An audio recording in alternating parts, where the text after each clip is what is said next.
Now that you have them in the ground, what comes next in the quest to grow a year's worth of potatoes? In my previous video, you learned how to prepare seed potatoes and how to plant them. And in this video, we're going to cover how to care for your plants over the growing season, mainly weeding, hilling, and pest control, specifically the Colorado potato beetle, the arch nemesis of any potato grower. And I'll also touch on disease and watering too. We grow about 4,000 square feet of vegetable garden every year, and the number one question I get is, how do you keep everything weeded?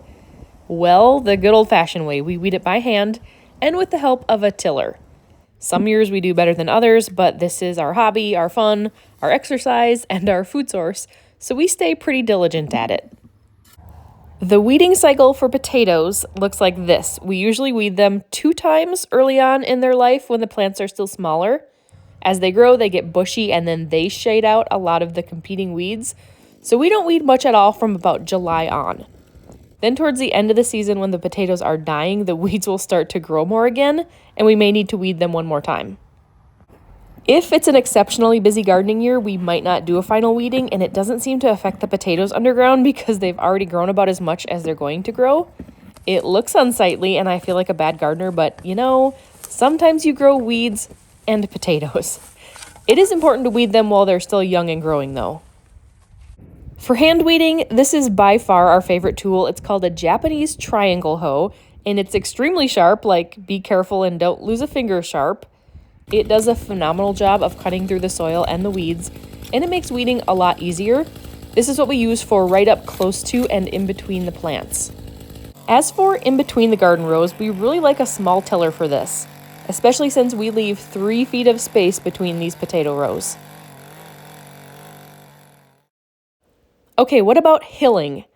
This is another contentious topic among potato growers, and I think I know why.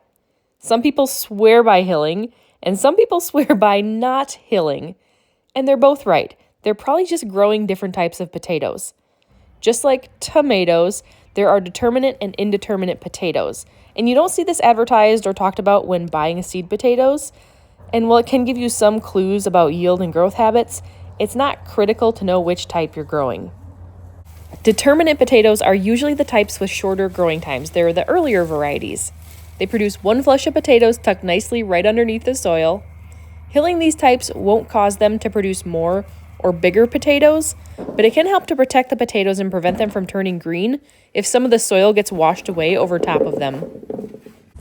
Indeterminate potatoes will produce potatoes until the plant dies from frost or disease, and it will keep growing them vertically up the stalks. Hilling the soil gives them more space to grow in and encourages more growth in bigger potatoes over a longer season. You have to hunt a little harder for these when you're digging them. Russet potatoes are a classic indeterminate type. Our approach to hilling is very straightforward. We hill all the potatoes regardless of variety, and we hill them 1 time when the plants are 8 to 12 inches tall. Carl uses a tiller to drag the soil up around the plants, and then he uses his legs to bring the soil up a little higher, being careful to bury the stem but not too many of the leaves. This also usually coincides with a good weeding session, and we kill 2 birds with 1 stone.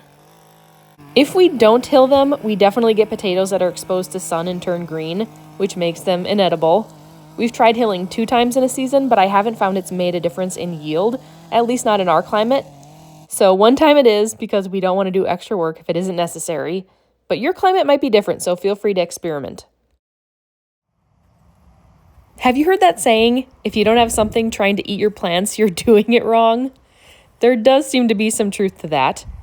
It's more than likely that the biggest threat to your potato crop will be the Colorado potato beetle, which looks like this. It's actually a beautiful bug, but unfortunately, it wants to eat the leaves of your plants. The adult beetles themselves don't actually eat that much. The real destruction comes from their babies. The beetles lay eggs on the undersides of the leaves, and when they hatch, the larvae are ravenous. They're really ugly too. They're so gross. They're like little orange jelly balls. And left unchecked, they can decimate a plant in a matter of days, so you gotta stay on top of them. Our first line of defense is to go out every single day and look for the adult beetles, sometimes twice a day. And I start doing this as soon as the plants come up. I like to go up and down the same row from both directions so I don't miss any that are hiding. And then when I see them, I pluck them off the plants and put them into a cup. This is my designated potato bug cup that I keep in the garage. I use it dry like this, and I just kind of keep it moving so they fall to the bottom. If you don't want to do that, or you have a lot of beetles, drop them into a cup of soapy water. And you have to be quick because they see your hand approaching and they will tuck and roll and fall to the ground, and then they're kind of hard to find. When I find a beetle, I'll also check that plant for eggs, which I do by using my hand to brush the leaves upward. The eggs are bright orange, and you can easily see their flash of color against the backdrop of green leaves. And when I find eggs, I usually pluck the leaf because I find touching the eggs themselves to be disgusting, and then I just dispose of them or I squish them with a rock.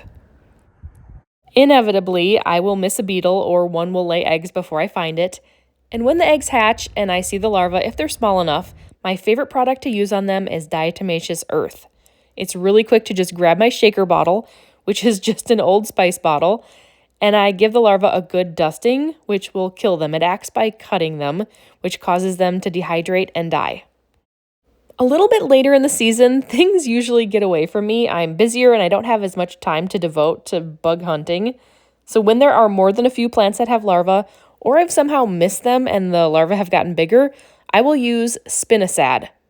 And by the way, if I walked out to a potato patch and the plants look like this, I'd go right to the Spinosad. This is an organic rated product, and we typically use it just like twice, I'd say, during the growing season. It doesn't really kill the adult beetles, but it works wonders at killing the larvae.